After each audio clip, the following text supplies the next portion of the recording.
그것이 기준이 되기가 쉽습니다. 내가 친한 사람하고 만나면 그 사람만 중요하게 생각하게 됩니다. 하나님은 백인도 사랑하시고 흑인도 사랑하십니다. 하나님은 배운 자도 사랑하시고 못 배운 자도 사랑하십니다.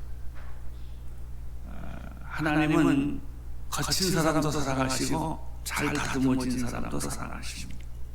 근데 우리는 안 그래요. 우리는 편견이 있고 또 우리는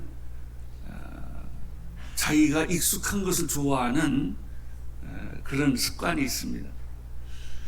예수님의 제자들 가운데 이런 질문이 있었어요. 예수의 이름으로 귀신 쫓는 사람을 만났는데 그 사람은 우리하고 같이 다니는 사람도 아니고 우리 편이 아닙니다.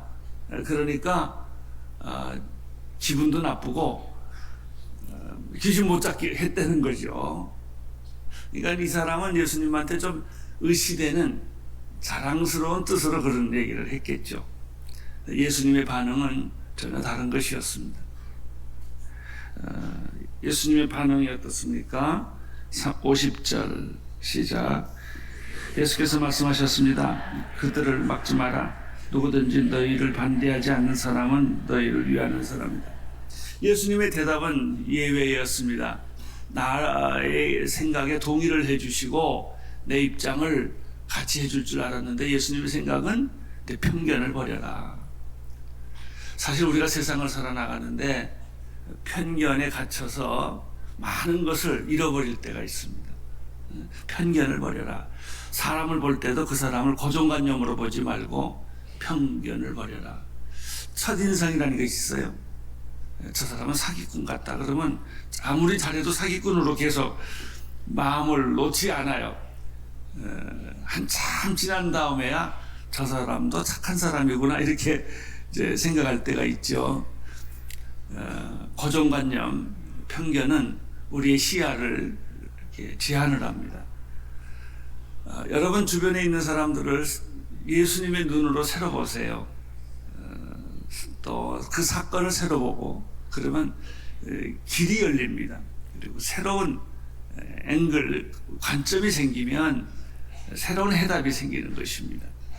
그래서 정말 우리가 모든 사람하고 원수를 지지 말고 가능하면 친하게 지나고 가족같이 지나고 가능하면 모든 것을 터놓고 지낼 수 있는 넓은 마음, 부드러운 마음, 은혜로운 마음 그런 것이 있으면 좋겠습니다. 저놈은 나쁜 놈이야 라고는 편견에서 벗어나세요. 그래도 사람이 제일 좋은 게요, 속는 거예요. 속아주고 속는 게 좋아요. 안 속으려고 바득바득 우기는 사람 보셨어요? 불쌍해. 하도 속아봐서 안 속으려고 그런 사람들이 있어요. 좀 경직돼 있고 어딘가 어색합니다. 그러나 손해를 보면 뭐 얼마나 보겠습니까? 손해보는 심정으로 늘 사는 거죠. 은혜란 누군가 손해를 보기 때문에 은혜가 발생하는 거예요. 내가 손해 안 보면 제로섬 게임에서 내가 손해 안 보면 저 사람은 이익을 볼 수가 없어요. 내가 예수님이 손해를 봤기 때문에 내가 은혜를 받은 것입니다.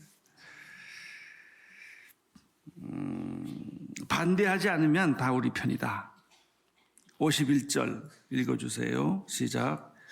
예수께서 승천하실 때가 가까이 오자 예루살렘으로 가실 것을 굳게 결심하셨습니다. 때, 언더라인, 동그라미.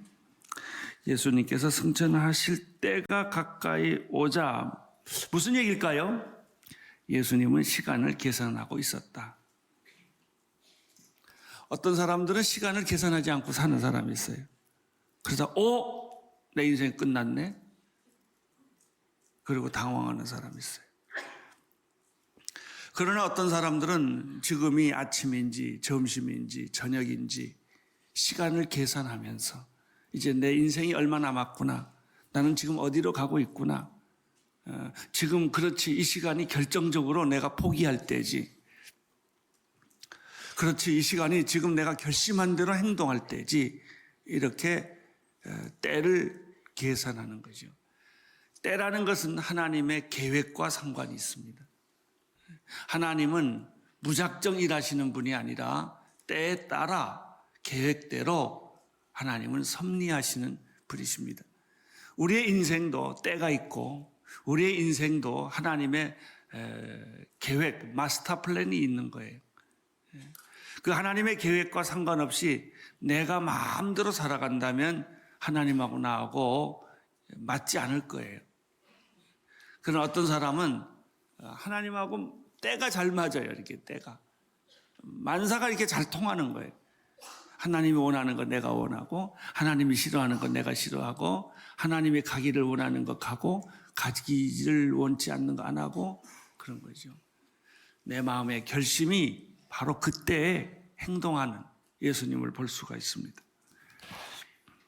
예수께서 승천하실 때가 가까이 오자 예루살렘으로 가실 것을 굳게 결심했다 하는 것입니다. 52절 읽어주세요.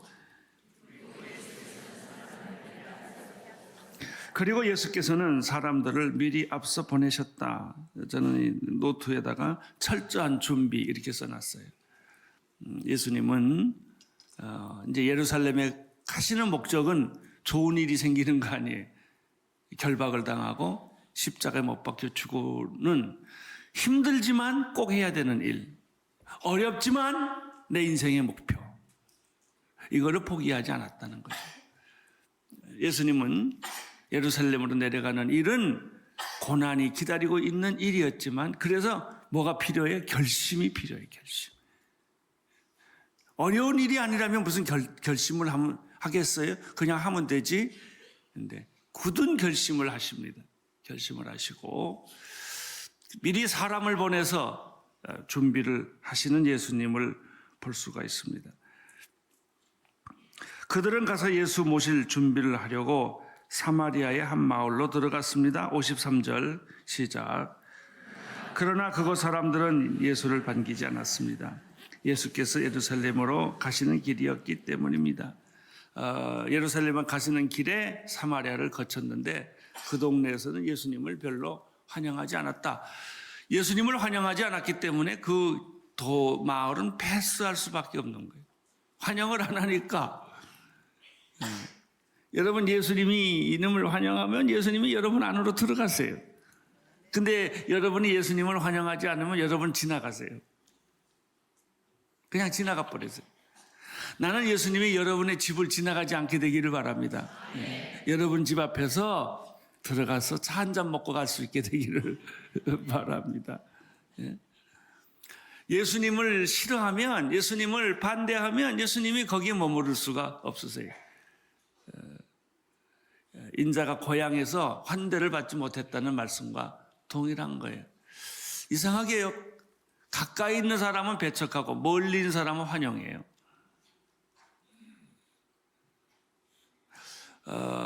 환영할 만한 사람은 배척하고 전혀 기대하지 않았던 사람은 환영하는 것이죠.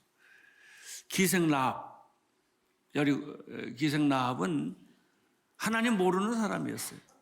그러나 그 여자는 소문을 듣고 하나님을 사모했어요. 정탐꾼이 왔을 때 이 여자하고 하나님하고 아무 상관이 없는 여자인데도 마음속으로 하나님을 사모하고 있었기 때문에 그는 정탐꾼을 환영했고 정탐꾼을 환영했기 때문에 그는 재앙이 내릴 때 구원을 받았어요.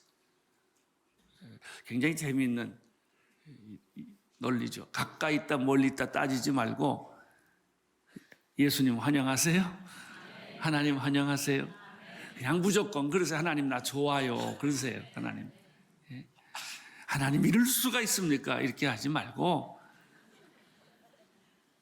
하나님 왜 그러세요? 이렇게 하지 말고 하나님 좋아요. 하나님은 나한테 내가 잘못하셔도 좋아요. 잘못하실 일도 없지만 내가 느끼기에 내 계획대로 안 돼도 나는 하나님이 좋아요. 하나님이 좋아요. 하나님 편이에요.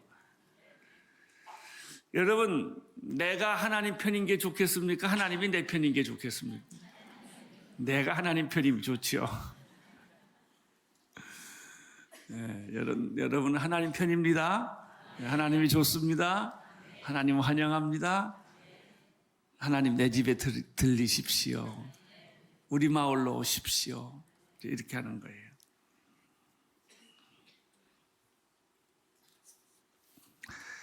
반기지 않으니까 제자들도 인간인지라 화가 불처럼 났어요. 오늘 여러분 마음속에 화가 불뚝불뚝 난 사람들 성령 충만하시기를 축원합니다. 괜히 화내는 사람이 있어요. 이 사람한테 화가 난데 저 사람한테 화풀이 하는 수도 있고요. 말 시작하면서부터 화를 내는 사람이 있어요. 근데 그거는요, 화내는 건 귀신이에요. 그거 꼭 아세요. 화 안 내고도 얼마든지 말할 수 있는데, 벌컥, 그냥 화내는 거하고, 뭐, 화나지요, 뭐, 싫으면. 근데 그거하고 좀 다른 게 있어요. 벌컥 화를 내. 소리 지르고, 얼굴 붉히고. 그건 여러분 아니에요. 여러분 아니에요. 어떤 영이 와서 나를 흥분시키고, 나를 감정적으로 가게 만드는 것이죠. 예수님의 제자도 예외가 아니었고, 예수님의 제자의 이런 모습이 나로 하여금 숨쉬게 해요. 아이고, 예수님의 제자도 그랬구나. 우리가 화내는 것도 어떤 면에서는 하나의 누구든지 가질 수 있는 모습이구나. 그러나 나는 여러분들 이 단계를 넘어서서 화내지 않게 되기를 바랍니다. 특별히 가까운 사람에게 화를 잘 냅니다. 먼데 있는 사람은 화 안 내요. 가까이 있는 사람. 어떻게 화를 냈냐면 예수님을 못 알아봐도 분수가 있지. 어떻게 예수님을 영접하지 않냐. 하나님 저 하늘에서 불을 내려다 그냥 싹 쓸어버릴까요? 우리가 그런 혈기 부릴 때가 참 많아요. 내 마음에 안 들면 한번 혼내줄까? 혼내준다는 것은 혼이 빠지도록 야단치겠다 그 말이에요. 너 예수님 원하지 않으세요. 혼내는 거 원하지 않으세요. 절대 여러분 부인 혼내지 마세요. 남편 혼내지 마세요. 주변에 있는 사람들 혼내지 마세요. 이해하세요. 사랑하세요. 편견을 버리세요. 받아들이세요. 그러면 그 사람이 돌아와요. 마음에 불고 은혜를 받아요. 그리고 관계가 좋아져요. 그리고 당신을 축복하게 될 것입니다. 하나님께서도 우리를 축복하시지만은 사람이 축복하는 거예요. 당신이 그 사람에게 잘해주면 그 사람이 당신에게 대갚아주는 거예요. 궁일이 여기는 자는 궁일이 여김을 받을 것이요 라고 하지 않았습니까? 55절에 보면 예수께서 뒤돌아 그들을 어쨌죠? 제자들을 꾸짖었어요. 그리고 나서 다른 마을로 갔습니다. 57절 읽어주세요.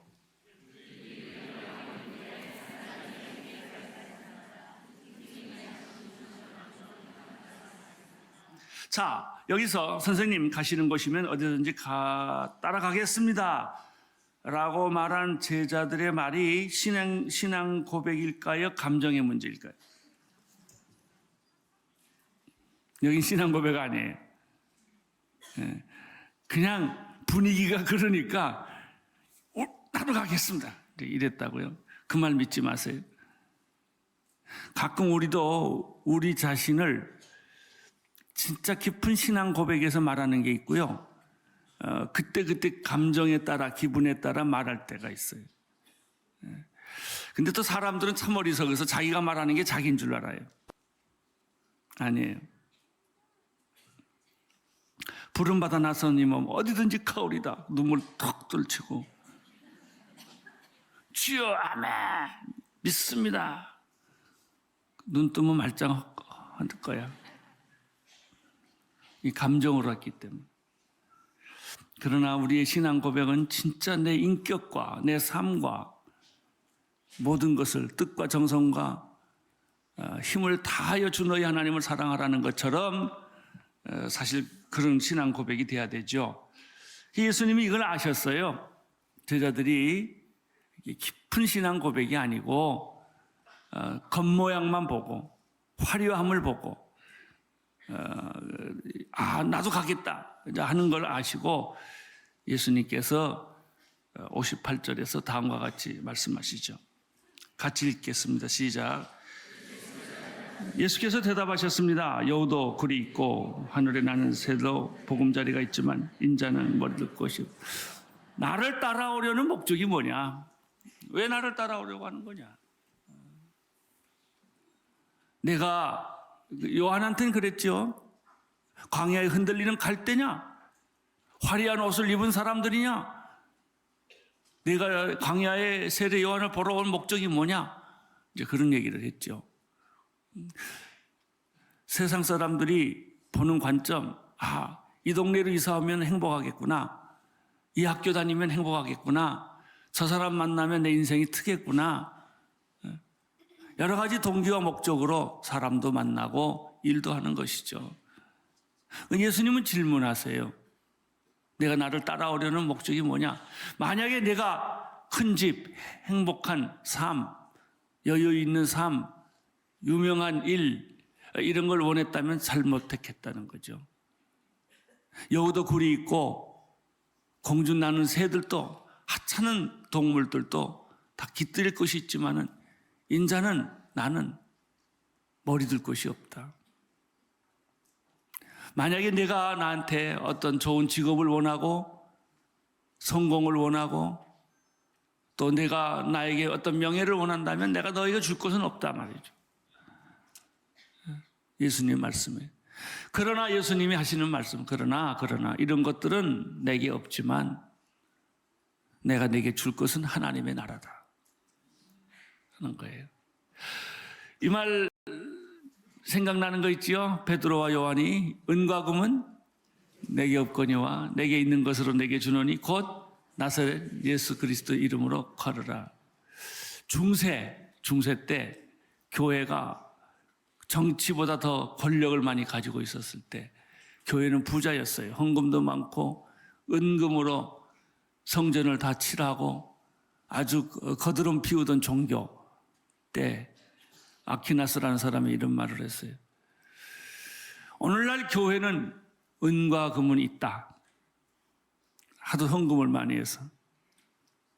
그러나 나사렛 예수 그리스도의 이름으로 일어나 걸으라는 능력은 없다. 그것이 오늘 우리 현대교회의 모습이 아닌가 생각이 돼요. 외모양은 다 있어요. 그럴듯해요. 교회 가면 성도들이 가득가득 차 있어요. 찬송도 불러요. 예배도 드려요. 그러나 능력이 없어요. 귀신 쫓지 못해요. 불의를 거절하지 못해요.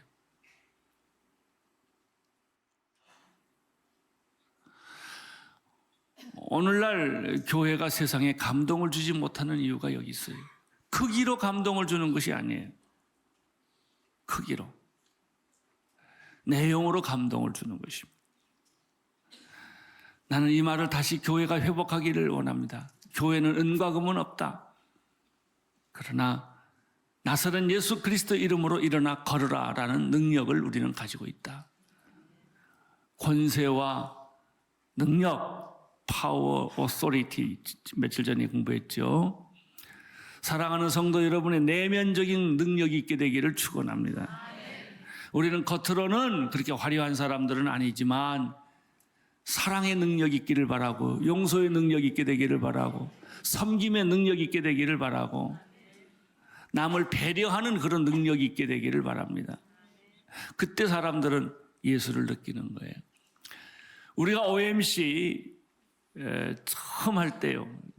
아주 오래전 얘기인데 일본에서 나가요시 목사님께서 한국을 오셔서 처음 오셨어요. 근데 그분은 나이 40이 넘어서 목사가 되셨어요. 교회에 와서 목회를 하다 보니까 교회가 전쟁터라는 것을 안 거예요.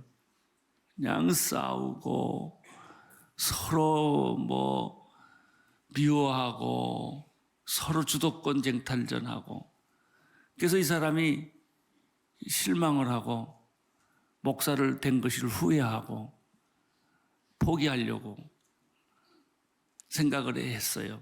그런데 어느 광고를 보니까 서울 온누리교회에서 사역축제 한다라는 소문을 듣고 이 사람이 혼자서 왔어요.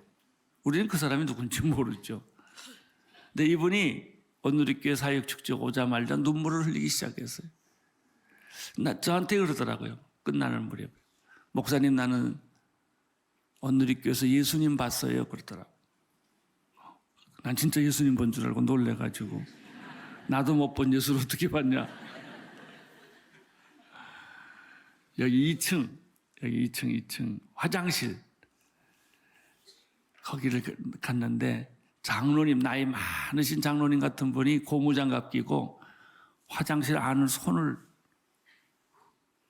후벼서 닦더래요. 깨끗하게 화장실 한 사람 들어나가면 또 닦고 꽃 갖다 놓고 웃으면서 그걸 하더래요. 자기가 그걸 한참 쳐다봤대.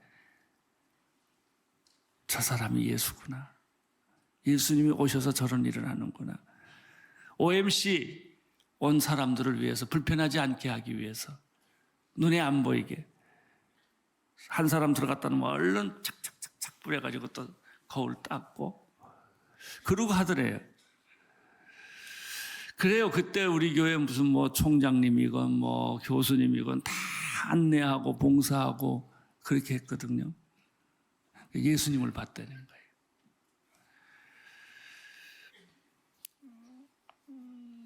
여러분, 예수라는 분은 어떤 분이십니까? 우리가 예수 믿는다는 것은 무엇을 의미합니까? 교회에서 대접받는 걸 의미합니까? 아니면 교회에서 그렇게 물 뿌리고 거울 닦고 쓰레기 짚고 이런 걸 의미할까요? 우리가 교회에서 축제를 많이 합니다. 다른 교회 사람들이 와서 제일 감동받는 것은 강의가 아니에요. 봉사하는 모습이에요. 특별히 우리는 신임 장로님들은 아예 조를 짜가지고 화장실 담당입니다. 모든 화장실의 부부가 거기서 다른 사람 소변 보고 대변 보고 나면 그 깨끗이 뒤처리해 주는 거예요. 항상 들어가면 기분이 좋죠.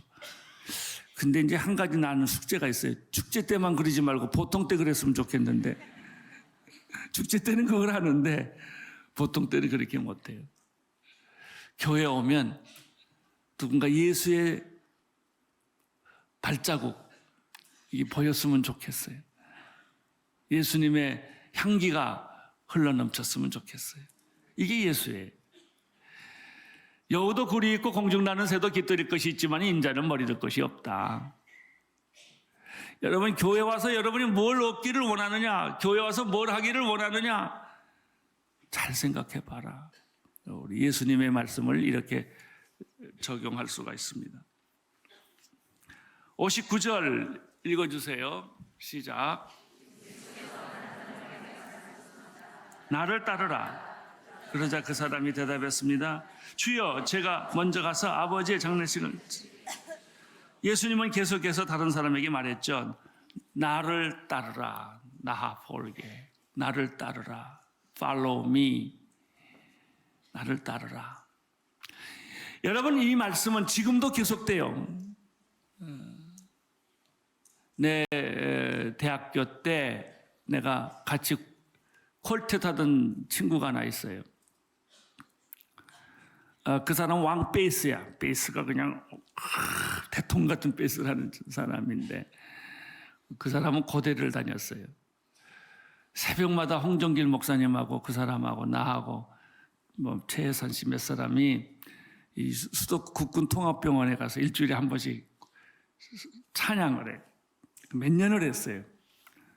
찬송가를 1층에서 부르고 2층에서 부르고 3층에서 부르고, 그러면 환자들이 병원에 입원했다가 그 찬송 소리에 끌려 나와서 찬송을 듣고 기도해 주고. 저는 그 대학 때 그런 재미가 많이 있었어요. 그래서 그때 내가 노래 괜찮게 했어요.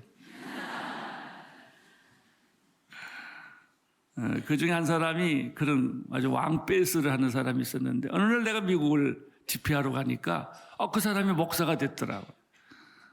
너무 놀라서 아니 어떻게 당신이 목사가 됐냐.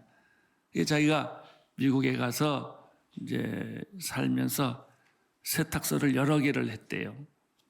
잘 그래도 먹고는 살고 있는데 늘 마음에 영적으로 답답해서 기도원을 갔대요. 금식을 했대요. 그래서 이제 금식하고 누워 있는데 금식하면 뭘 깨닫는 줄 아세요? 배고픈 거.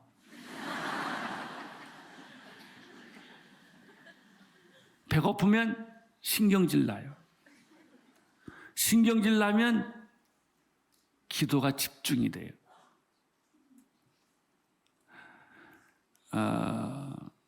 모든 게 다 굳잖아요. 배고프면. 만사가 굳잖아요. 그래서 잡념이 없어지는 거예요. 어쨌든 이 사람이 한 3일 금식하니까 배는 꼬르륵 하고 또 금식하다 보면 활동하기가 어려워요. 몸이 힘이 없으니까 가만 누워 있어요. 이 사람이 누워 있는데 갑자기 누가 밖에서 정도가 그러더래. 그래서 누가 내 이름 부르나 그러고 밖에 나가 보니까 아무도 없더래.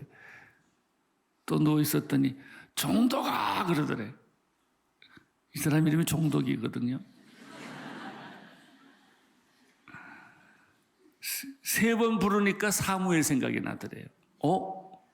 이거 하나님이 부르는 게 아닌가? 그래서 너무 놀래가지고 식은땀이 나가지고 일어나서 주님이면 말씀하세요. 그랬더니 이 말이 들린 거예요. 나를 따르라. 너 내 종이 되지 않으려니. 그래서 그 말을 듣고 이 사람이 그냥 기도도 다 못 끝내고 헐레벌떡 기도원에서 내려와가지고 부인하고 은원하고 그 즉시로 세탁소 다 팔아버리고 신학교 갔어요. 그래서 목사가 됐어요. 이 사람은 이렇게 하나님이 부르신 거예요. 그냥 전혀 생각하지 못한 느닷없이 정도가. 나는요 대학 때 폐병을 앓았어요. 학교를 휴학을 했어요. 그래서 인천에 있는 결핵요양원에서 격리 수용을 했어요. 치료를 받았어요. 밤 1시에 제가 기도할 때 하나님이 이 똑같은 메시지를 줬어요. 1시 반쯤 기도하는데 하나님이 나를 따르라. 나를 위해서 살지 않겠냐? 그런 음성이 있었어요. 굉장히 두려웠어요. 그 다음날 시골에 계신 우리 어머님이 갑자기 나를 찾아왔어요. 영조야, 너 목사 안 될래? 그래. 단도직입적으로 그래. 그래서 왜요? 그랬더니 나 어젯밤에 네가 목사 되는 꿈 꿨다. 근데요, 그래 놓고도 안 따라. 여러분, 이 모든 사람한테 다 그런 건 아니에요. 모든 사람한테 다 그러는 건 아니에요. 그럼 다 목사 되면 어떡하겠어요? 다 선교사 되면 어떡하겠어요? 아니죠. 일터로도 가시고 결혼도 하시고 다 하세요. 근데 어떤 사람에게는 하나님이 나를 따르라. 나를 따르라. 모든 것을 다 버려놓고 나를 따르라. 그랬더니 이 사람이 따르긴 따르겠는데 제가 할 일이 좀 몇 가지 남았습니다. 장례식을 좀 치르고 오겠습니다. 우리 아버지 장례식. 어떤 사람은 네, 주님 따르겠는데요. 우리 가족한테 인사를 하고 오겠습니다. 그것뿐이겠습니까? 따르긴 따르겠는데 하던 장사 마치고 오겠습니다. 내가 은퇴하면 하나님께로 가지요. 그 소리는 뭐냐면 좋은 시간 다 세상한테 주고 찌꺼기 시간은 당신 때 드리겠습니다. 그런 말이에요. 우리는 하나님을 따르는데 조건이 많아요. 변명이 많고 핑계가 많아요. 반만에 순종해요. 순종 안 하겠다는 것도 아니고 하겠다는 것도 아니에요. 반만의 순종. 그러나 주님은 내가 반을 순종하든 전부를 순종하든 그냥 우리를 보고 계세요. 그냥 나를 따르라. 주님은 이렇게 말씀하십니다. 장례식을 갔다 오겠다는 사람한테 죽은 자는 죽은 자로 하여금 장례 치르게 해라. 내가 장례라는 인간사 때문에 가장 중요한 것을 놓치지 말아라. 여러분의 인생은 이제 계산하세요. 예수님 때 계산했죠? 앞으로 얼마를 삽니까? 저도 제 인생을 계산해요. 내가 앞으로 목회를 얼마나 할 수 있을까? 하나님이 건강을 주신다면 내가 몇 년을 더 일할 수 있을까? 그 기간 동안에 내가 할 일이 뭔가? 꼭 내가 할 일이 뭔가? 나는 무엇을 해야 되는가? 그런 생각을 굉장히 많이 합니다. 투석할 때마다 그 생각합니다. 내 남은 시간은 얼마인가? 그리고 나는 내가 인생을 잘 가고 있는 것일까? 목회를 하면서도. 사랑하는 성도 여러분, 오늘 예수님의 이 말씀을 머릿속에 기억하십시오. 죽은 자는 죽은 자로 하여금 장사 치르게 하라. 또 내 가족한테 가서 인사하고 오겠습니다 라고 말하니까 예수님께서 쟁기를 들고 뒤돌아보는 자는 합당치 않다. 오늘 제목이 참 재밌어요. 꿈이 있는 자는 뒤돌아보지 않는다. 나는 여러분들이 인생의 목표가 분명해지기를 바라고 비전이 분명하기를 바라고 가는 길이 분명하기를 바랍니다. 거기에는 장애물도 있고 유혹하는 것들도 있고 나를 시간 지체하게 하는 일들이 많이 있어요. 그러나 죽은 자들로 하여금 죽은 자를 장사하게 하고 쟁기를 들고 뒤돌아보지 말고 우리의 초점은 오직 예수 그리스도, 그분을 향하여 화려하지는 않지만 한 걸음 한 걸음 걸어갈 수 있게 되기를 바랍니다. 자, 성경을 쭉 읽어보면 그 말이 그 말이에요. 59절 시작. 예수께서 한 사람들에게 말씀하셨습니다. 나를 따르라. 그러자 그 사람이 대답했습니다. 주여, 제가 먼저 가서 아버지의 장례를 치르게 해 주십시오. 예수께서 그에게 말씀하셨습니다. 죽은 사람들에게 죽은 자를 묻게 하고 너는 가서 하나님의 나라를 전파하여라. 61절 또 다른 사람이 말했습니다. 주여, 저는 주를 따르겠습니다. 하지만 제가 먼저 가서 가족들에게 작별 인사를 하게 해 주십시오. 62절 예수께서 그에게 대답하셨습니다. 누구든지 쟁기를 잡고 뒤를 돌아보는 사람은 하나님 나라에 적합하지 않다. 인생이라는 건요, 속도가 아니고 방향입니다. 얼마나 빨리 달렸느냐가 중요하지 않아요. 어떤 방향으로 가느냐가 중요해요. 방향을 잡으셨습니까? 더디더라도 꾸준히 가십시오. 꾸준히 가십시오. 인생은 성취가 아니라 의미입니다. 얼마나 많은 것을 성취했느냐가 중요하지 않고 얼마나 의미가 있느냐가 중요합니다. 오늘 하루도 멋지게 사십시오. 예수님의 제자로 사십시오. 주님을 따르면서 사십시오. 할렐루야. 후회 없는 축복이 여러분에게 있게 될 줄로 믿습니다.